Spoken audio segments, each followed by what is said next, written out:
A Christian sent me a message, and I've been getting these for years. And he said, David, you could reach lots more Muslims with the gospel if you just, you're presenting good information, but if you didn't present it in this harsh way. I basically learned as I went along, I'm a bit more aggressive by nature than lots of other people. And I became a Christian in jail. We had an interesting conversation at dinner where we talked about Dr. Sean McDowell, myself, a couple others, talked about some of the accusations against you in terms of how you engage Islam. And you get a lot of pushback about you're too harsh, you mock too much, you attack their prophet too much. And you gave a very interesting cultural breakdown of why you use these different elements.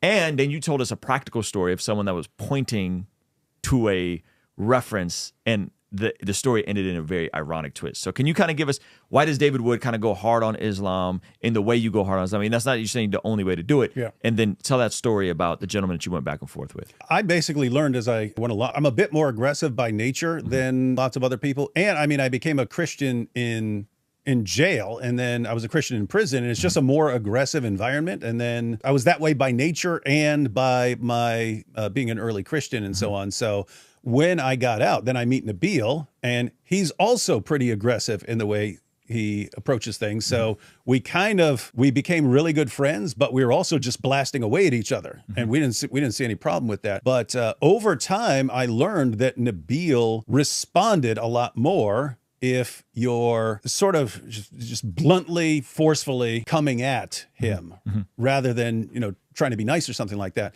And at first I thought it was him because I didn't know a lot of other Muslims. I knew Muslims in prison, but that was prison Muslims. That's not like nice Muslims walking down the street and so on. So I was that way from interacting with Nabil.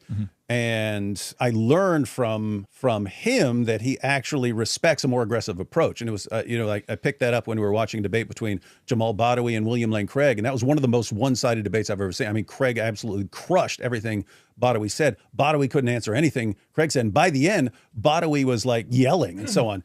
And from a Western perspective, most people would look at that and say, you're yelling because you're desperate, you're losing and you're getting flustered. And Craig is calm because he knows he's winning. He doesn't have to start yelling. We finished watching the debate. I would have scored it like 95-5 to be generous. And we finished that, and I said, so, Nabil, what'd you think? And he said, Badawi clearly won. That was very interesting to me because there are people who just side with their guy, but Nabil's not like that. Nabil will honestly assess, a debate. And so I was like, what are you seeing? And it took me a while to unpack it. And what he was seeing was, when he actually broke it down to me, when Badawi starts yelling, it's because Badawi is passionate because there is a man who is leading people astray about God. And so he is so confident that he's right, that it's welling up in a righteous anger. Craig is calm because deep down he doesn't believe what he's saying. And so I have to be aware. I'm thinking I need to be aware of what they're seeing because we're looking at the same thing and seeing things completely differently. So I had to be kind of aware of that. And as time goes on, I found out other Muslims think the same way. Not all Muslims, but there a higher proportion of Muslims. Is it like an honor culture thing? Because I don't want to just hypergeneralize, just be like Arabic people are more aggressive. Yeah. Like what is it? It's if you're becoming angry, it's to lots of them, it's a sign that you're right. Right. Okay. And if you're just sitting around calm and you're just, well, I disagree, it's because it doesn't even get you excited. Like what's wrong with you? Do you really even believe this? You can trace this back in the Muslim sources where Muslims would have an argument and they would say, but we knew he was right because of how angry he got, or because he was willing to kill over it. That's a sign that he's right. If you're willing to kill over something, you must absolutely know you're right. Right. And this is connected to things that go on around the world. In Pakistan, when they form a mob and kill someone over blasphemy, that's like a sign that we're right. Right? You see how violent we get over these things. So it's built into at least a good portion of the Muslim world and so on. So anyway, I just developed over that. And, that's the approach I developed over time. And I just noticed lots more Muslims were responding when I just came at their prophet. Meanwhile, Christians are telling me, no, you're just going to drive them away. And I heard that from years. And I was like, what are you talking about? When I blast their prophet, they can't stay away. They just keep coming at me.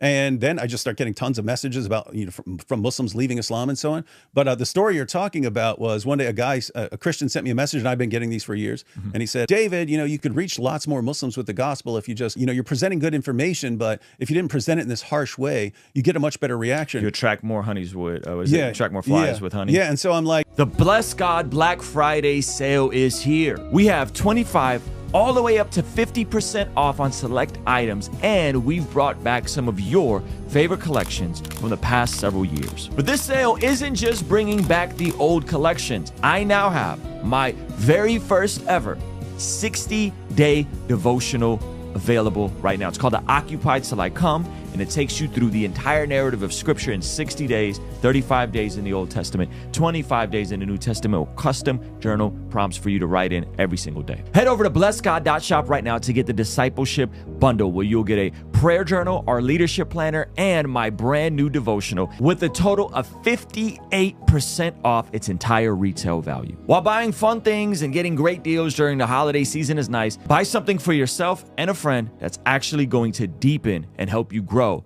in your faith. Have you seen my channel? They can't stay away. What are you talking about? And he eventually said, well, you should be more like Jesus. I said, wait, you mean more like, woe unto you, scribes and Pharisees, you hypocrites, you brood of vipers? I'm not going to call Muslims brood of vipers, man. Don't tell me to be like that. And he said, okay, well, he's Lord. He can talk to people like that. You should be more like the apostles. And I said, oh, really? More like the apostle Paul, who said to Elymas the sorcerer, you son of the devil, you enemy of all righteousness. I'm not going to go around calling Muslims sons of the devil. I'm not going to do that. Don't tell me to do that. And he said, well, it's just practically speaking, the culture has changed. I said, what do you think Islamic culture is more like your culture in the West, or more like first century culture? Because I think it's more like first century culture in how they think and so on. And we just went back and forth. And finally he said, look, there's a book called Seeking Allah, Finding Jesus. He got you. Yeah. He said, checkmate. Yeah. You're pinned. Yeah. He goes, it's about a Muslim who had a Christian friend who just loved him for years. And I thought he'd like, is he like messing with me? Like he's saying, you need to go back to the way you used to be. And so I said, wait, are you joking? Are you joking? You know that's me, right? In the book. And he goes, no, I didn't know that. I go, what are the odds of, out of anyone you could tell me to be like, you would tell me to be more like myself? And he said, wow, I feel like I just tried to tell William Lane Craig about the Kalam cosmological argument now. But it was really interesting because I had to break it down. I was like, if you think I was just being super nice and sweet to Nabil all those years, no, I was being exactly like I am now. In fact, I was being harsher than I would be with lots of Muslims today, because we were friends. You can kind of endure it. And it's a really good situation. That's probably the best situation to be in, being friends, because, if Nabil blasts me or I blast him, we don't think, oh, you hate me, you're trying to kill me or something like that. We understand it's because you want the best. We want the best for each other. And so that's a good situation. Would you say it's different with Muslims, perhaps more westernized Muslims, who maybe are second generation Americans, family came here from the Middle East, but and would you say maybe what they're saying is true for, hey, tone it down a little bit because the Muslims here kind of need a softer approach, versus a lot of your audience, it's outside of the West, or maybe it is a bit more intense with their Islam? Yeah, it's going to depend on the person. Okay. Even in the Middle Eastern context, you will get Muslims who would respond more to a nice, calm, loving approach and so on. But to me, there were Christians who were already doing that, right? You needed someone who's blasting away at Islam. And so, yes, you basically, in the course of a discussion, you're going to find out. You're going to find out what sort of Muslim you're dealing with. And I just say, respond accordingly. Thank you so much for checking out the video. Comment down below and let me know what you think. And be sure to check out this video that YouTube is recommending just for you. Let me know if they nailed it. All right? I'll see you over there. Peace.